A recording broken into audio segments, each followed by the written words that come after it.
यो चाहिँ नि आई रिक्रुटमेन्ट मोड्युलको चाहिँ नि एक्सटर्नल लिङ्क हो यो आई रिक्रुटको चाहिँ नि। अब यसमा चाहिँ नि म रेजिस्टर पहिल्यै भइसक्यो हुनाले अब म चाहिँ नि एकपल्ट लगइन गर्छु।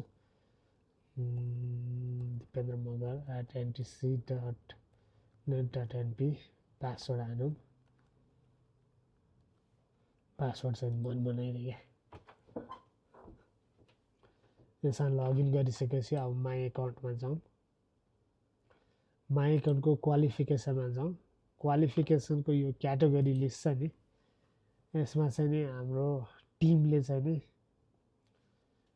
एबिसिडी सोर्टिङ अर्डरमा चाहिँ राख्नु पर्यो भनेर भन्नुभएको छ।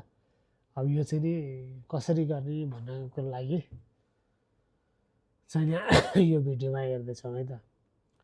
अब यो क्याटेगोरी छ। अबाउट दिस पेजमा जाउँ। पेजमा जाउँ।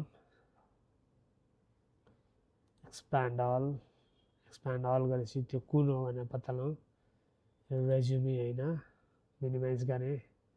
बेसिक डिटेल पनि होइन, मिनिमाइज गर्ने। सोर्स डिटेल पनि होइन, मिनिमाइज गर्ने। एड्रेस पनि होइन, मिनिमाइज गर्ने। फोन नम्बर पनि होइन, डकुमेन्ट्स पनि होइन। अरू के छ त, तल तल जाउँ है त।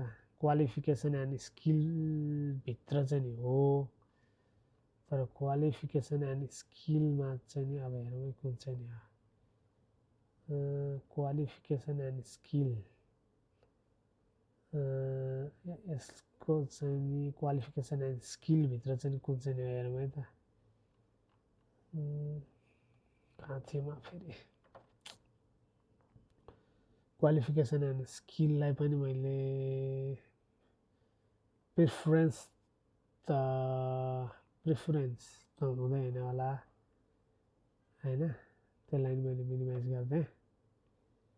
लगइन इन्फर्मेसन पनि होइन, त्यसलाई नि मिनिमाइज गर्दै। त्यसपछि अरू के छ तर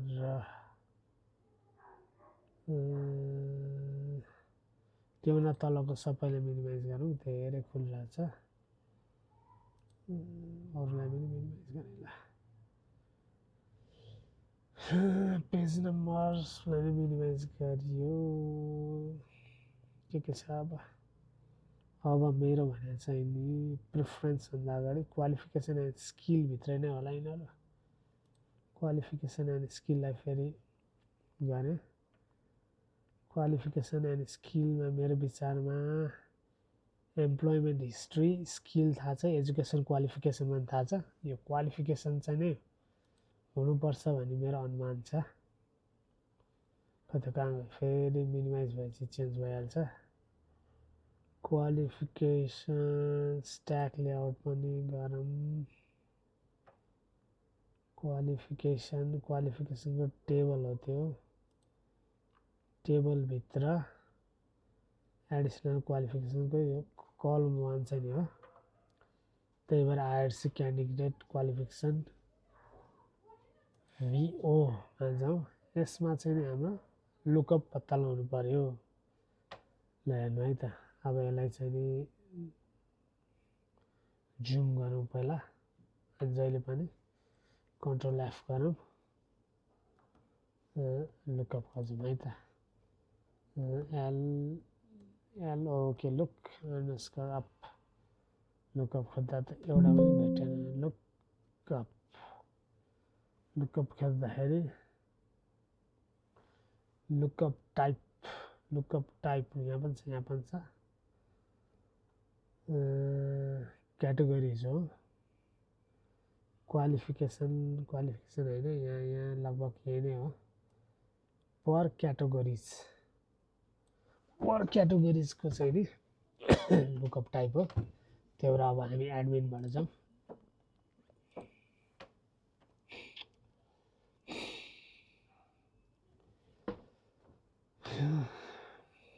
Continue to the site.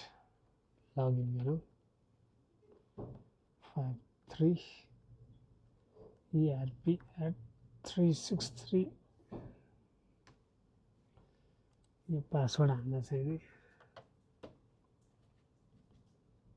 अब त्यस पछाडि जानु पर्यो एप्लिकेसन डेभलपरमा एप्लिकेसनमा एप्लिकेसनको लुकअपमा र त्यसको कमनमा जानु पर्यो त्यसपछि यो फर्मलाई लोड गर्नु पर्यो फर्मलाई लोड गरिसकेपछि लोड हुँदैछ है त एकैछिन लोड हुँदैछ एक्सेप्ट गर्नु पर्यो रन गर्नु पर्यो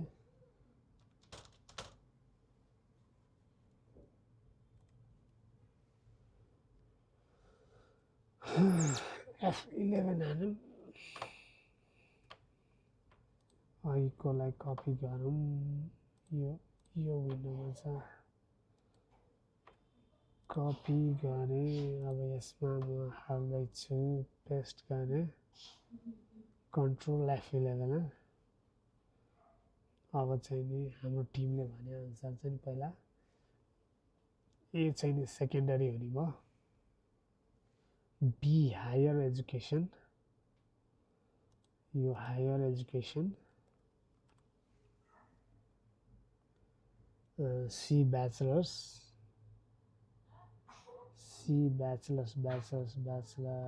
कहाँ छ त ब्याचलर्स देख्नुभयो तपाईँहरूले ब्याचलर्स डिग्री है ब्याचलर्स डिग्री अब कुन हो भने चाहिँ अब फेरि हेर्नु पर्यो है त माई एकाउन्टमै जाउँ ल